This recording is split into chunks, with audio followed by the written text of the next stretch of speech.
ಎಲ್ರಿಗೂ ನಮಸ್ಕಾರ ಪ್ರಿಯ ವೀಕ್ಷಕರೇ, ನನ್ನ ಗುರು ಪರಂಪರೆ ಯೂಟ್ಯೂಬ್ ಚಾನಲ್ಗೆ ಸ್ವಾಗತ. ನಾನು ನಿಮ್ಮ ಕೃಪಾ. ಎಷ್ಟೋ ಬಾರಿ ನಾವು ಹಲವಾರು ಕೆಲಸಗಳನ್ನ ಕೈಗೂಡಿಸ್ತಾ ಇರ್ತೀವಿ, ಮಾಡ್ತಾ ಇರ್ತೀವಿ. ಅಂತಹ ಸಂದರ್ಭದಲ್ಲಿ ನಮಗೆ ಪದೇ ಪದೇ ಒಂದು ಫೇಲ್ಯೂರ್ ಆಗ್ತಾ ಇರುತ್ತೆ. ಅಂತಹ ಸಂದರ್ಭದಲ್ಲಿ ನಾವು ಮಾಡಿಕೊಳ್ಳುವಂತಹ ಪರಿಹಾರ ಇದು. ಹೋಳಿ ಹುಣ್ಣಿಮೆಯ ದಿನ ಏನಿದೆ ಆ ದಿನನಾದರೂ ಮಾಡ್ಬೋದು, ಅಥವಾ ಬೇರೆ ದಿನಗಳಲ್ಲಾದರೂ ನೀವು ಸಾಧ್ಯ ಆದರೆ ಮಾಡಿ. ಆದರೆ ಇವತ್ತು ಅಂದರೆ ನಾಡಿದ್ದು ಬರುವಂಥ ಹುಣ್ಣಿಮೆಯ ದಿನ ಮಾಡಿ ಅಂತ ಹೇಳ್ತೀನಿ. ಬೇಕಾಗುವಂಥದ್ದು ಇಲ್ಲಿ ವಸ್ತುಗಳು ಅಂತ ಹೇಳಿದಂಥ ಸಂದರ್ಭದಲ್ಲಿ 3 ಗೋಮತಿ ಚಕ್ರಗಳನ್ನ ತಗೋಬೇಕಾಗುತ್ತೆ.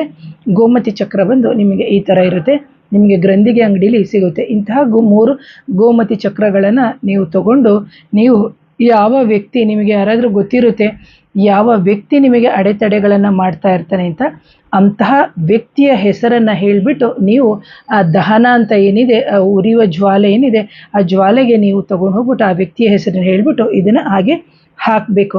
ಮಾರನೇ ದಿನ ಹೋಗ್ಬಿಟ್ಟು ಏನು ಮಾಡಬೇಕು ಅಂದರೆ, ಆ ಹೋಳಿ ಹಬ್ಬ ಅಂದರೆ ಮಾರನೆಗೆ ಅಂತ ಹೇಳಿದ್ರೆ ಹಬ್ಬದ ದಿನ ಹೋಗ್ಬೇಕಂದ್ರೆ, ಹಿಂದಿನ ದಿನ ಕೆಲವರು ದಹನವನ್ನು ಮಾಡ್ತಾರೆ, ಕೆಲವರು ಅದೇ ದಿನ ಮಾಡ್ತಾರೆ. ನೀವು ನೋಡಿಕೊಂಡು ಮಾಡಿ. ಮಾರನೇ ದಿನ ಹೋಗ್ಬಿಟ್ಟು ಸ್ವಲ್ಪ ಬೂದಿಯನ್ನು ತೊಗೊಂಡು ಬಂದ್ಬಿಟ್ಟು ನಿಮ್ಮ ಮನೆಯ ಮುಖ್ಯ ದ್ವಾರಕ್ಕೆ ನೀವು ಬರೋದ್ರಿಂದ ನಿಮ್ಮ ಮನೆಯಲ್ಲಿ ಉಂಟಾಗುವಂಥ ಹಲವಾರು ಸಮಸ್ಯೆಗಳು, ಅಡೆತಡೆಗಳಿದ್ರೆ ಖಂಡಿತವಾಗ್ಲೂ ನಿವಾರಣೆ ಆಗುತ್ತೆ ಅಂತ ಹೇಳ್ತೀನಿ ಪ್ರಿಯ ವೀಕ್ಷಕರೇ. ಯಾಕೆ ಅಂತಂದರೆ ಇಂತಹ ಪರಿಹಾರಗಳು ಅತ್ಯಂತ ಸರಳವಾಗಿರುವ ಪರಿಹಾರಗಳನ್ನ ಕೊಟ್ಟಿದ್ದೀನಿ. ಇದನ್ನು ಮತ್ತೆ ಯಾವಾಗ ಮಾಡ್ಬೋದು ಮೇಡಮ್, ನಮ್ಗೆ ಇವತ್ತು ಆಗಲಿಲ್ಲ ಅಂತಂದರೆ ಮುಂದಿನ ಹುಣ್ಣಿಮೆಯ ದಿನನೂ ಸಮೇತ ನೀವು ಇದೇ ರೀತಿ ಸಣ್ಣದಾಗಿ ನೀವೇ ಬೆಂಕಿಯನ್ನು ಹಾಕೋಬೇಕು. ಹಾಕ್ಕೊಂಡು ಆನಂತರ ನೀವು ಮಾಡಬೇಕಾಗುತ್ತೆ. ಇಲ್ಲ ಇದು ಯಾರೋ ದಹನ ಮಾಡಿದ್ದಾರೆ ಹೋಳಿ ಹಬ್ಬದ ದಿನ ಅಂತ ಹೇಳಿದಂಥ ಸಂದರ್ಭದಲ್ಲಿ ನೀವು ಈ ಕ್ರಿಯೆಯನ್ನು ಮಾಡೋದ್ರಿಂದ ಖಂಡಿತವಾಗ್ಲೂ ನಿಮಗೆ ಅಡೆತಡೆ ಆಗೋದು ನಿವಾರಣೆಯಾಗಿ ನಿಮ್ಮ ಕೆಲಸವು ಸುಸೂತ್ರವಾಗಿ ನಡೆಯುತ್ತೆ ಅಂತ ಹೇಳ್ತೀನಿ ಪ್ರೇಕ್ಷಕರೇ.